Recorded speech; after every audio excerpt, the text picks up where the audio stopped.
for 5 minutes. Thank you, Mr. Chairman, for bringing up H.R. 4894.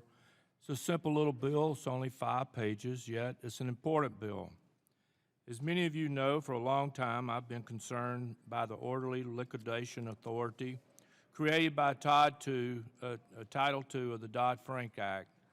The 2008 financial crisis gave the American people an insight into the way our financial regulators operate. Unfortunately, Americans also saw that, in fact, it was the government regulations that created the conditions leading to the financial crisis. The Dodd-Frank Act also gave these same regulators who failed to stop the financial crisis even more authority than they had before 2008. Let's think about that for a moment. The regulators who contributed to the causes of the 2008 crisis are now expected to see and stop the next crisis. Call me skeptical, but I just don't see how this is good for anyone but the bureaucrats themselves. Furthermore, the financial crisis and Congress' reaction to it created the idea of moral hazard and too big to fail. This dangerous concept now lives on through the Dodd-Frank Act.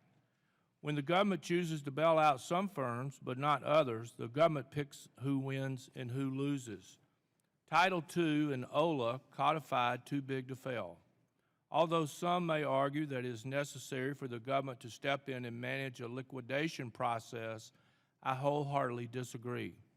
The only thing OLA achieves is a shadow regulatory state that has a profound impact on our financial markets.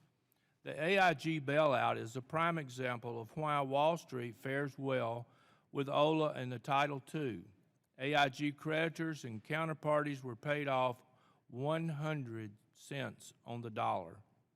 In this very committee room 3 years ago, I asked Mr. Jeffrey Lacker, President of the Richmond Federal Reserve Bank, if Dodd-Frank's orderly liquidation authority provides the opportunity for more AIG-like bailouts, where hardworking, tax-paying workers in my district would end up bailing out the creditors of European banks 100 cents on the dollar. And Mr. Lacker confirmed my suspicion. His quote was, "The way that the orderly liquidation authority is envisioned to work, with a single point of entry, a parent company, it envisions providing funds from the FDIC that would let creditors of operating subsidiaries escape losses." So I would have to say that your characterization is accurate, that it could happen again.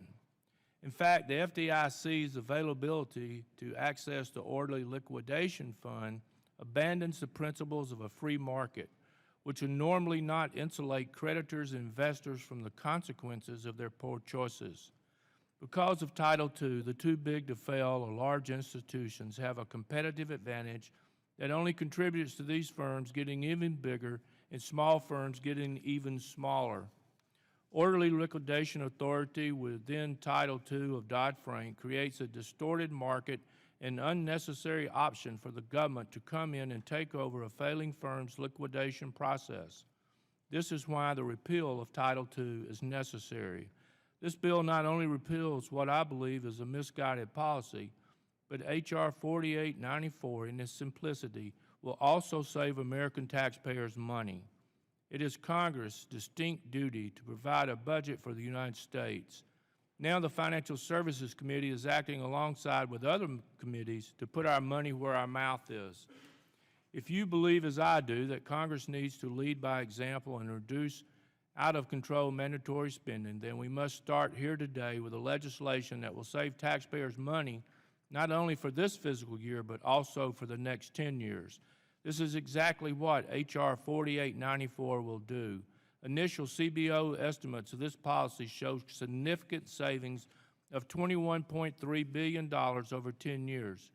This number alone shows that any member who is serious about the fiscal responsibility would vote yes for this bill. In closing, I believe 4894 is the kind of bill we should be supporting not only for all of our constituents who pay taxes, but also for all of our small community financial institutions that we represent. H.R. 4894 ensures to our local financial institutions that we are not going to allow a system that leaves them behind or that tips the scales in any one institution's direction. I urge all my colleagues to vote yes on H.R. 94, and thank you, Mr. Chairman, and I yield back. Gentleman yield